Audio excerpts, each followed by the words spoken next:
Number 1 مسافر. اب وہ مسافر چاہے آج کے دور کا مسافر ہو یا آج سے 1000 سال پہلے کا، چاہے وہ آج کوئی ریل گاڑی میں سفر کرے یا ایروپلین میں سفر کرے، کسی بھی طرح کا سفر ہو، آسان ہو یا مشکل ہو، مسافر کو بہرحال روزہ جو ہے مؤخر کرنے کی اجازت موجود ہے. اور نمبر 2 مریض. ایسا مریض کہ جو روزہ نہیں رکھ سکتا وہ بھی اپنے روزے کو مؤخر کر سکتا ہے اگر اس کو امید ہے صحیح ہونے کی.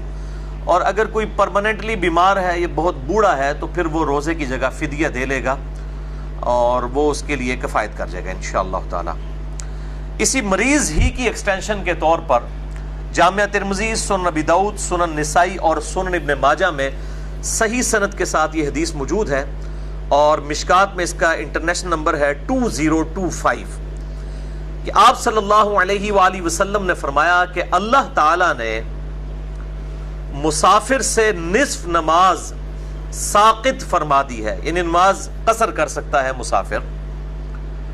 اور اس کے بعد فرمایا کہ 3 لوگ، نمبر 1 مسافر، نمبر 2 دودھ پلانے والی عورت، اور نمبر 3 حاملہ عورت، پریگننٹ جو ہے، ان کو بھی روزہ مؤخر کرنے کی اجازت ہے. یعنی جس طرح نماز میں قصر کی اجازت ہے مسافر کے لیے، بالکل اس طریقے سے مسافر کو، دودھ پلانے والی عورت کو اور حاملہ عورت کو روزہ مؤخر کرنے کی اجازت موجود ہے الحمدللہ. اور اسی میں وہ لوگ بھی شامل ہیں ان لوگوں میں جو مریض ہیں، جیسا کہ قرآن حکیم میں آلریڈی یہ آیت ہم ڈسکس کر چکے ہیں. اور اس میں بھی جو دائمی مریض ہیں وہ مؤخر نہیں کریں گے، پھر وہ فدیہ ہی دیں گے. ان کے لیے اجازت ہے کہ وہ روزے کی جگہ فدیہ دے لیں، کیونکہ لا یکلف اللہ نفسا الا وسعہا، اللہ تعالیٰ کسی جان پر اس سے بڑھ کر بوجھ نہیں ڈالتا، اس کی وسعت سے بڑھ کر بوجھ نہیں ڈالتا.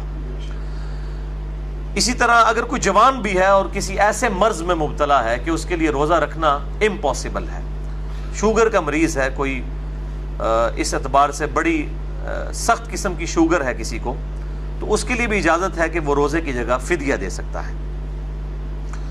اور اسی کے تحت ایسی عورت بھی جو مسلسل اس امتحان سے گزر رہی ہے کہ اسے پہلے وہ حاملہ تھی، پھر دودھ پلانا پڑا، اور پھر دوبارہ سے پریگننٹ ہو گئی، پھر اس کو دودھ پلانا پڑا، یوں ہی 8-10 سال مسلسل اس کے اس طریقے سے گزر گئے. تو لا یکلف اللہ نفسا الا وسعہا کے تحت کہ اللہ تعالیٰ کسی جان پر اس سے بڑھ کر بوجھ نہیں ڈالتا، تو ایسی عورت بھی پھر فدیہ ہی دے لے، اسے روزے کو بعد میں رکھنے کی ضرورت نہیں ہے. ورنہ تو اس کے اگر 10 سال کے روزے تو 300 روزے بن جائیں گے، اور یہ 300 روزوں کی قضا کرنا بہت مشکل کام ہے. تو یہ بھی پھر اسی دائمی مریض اور کیٹاسٹرافک کنڈیشن جو ہنگامی صورتحال ہے اسی کیٹیگری میں فال کریں گے یہ لوگ بھی.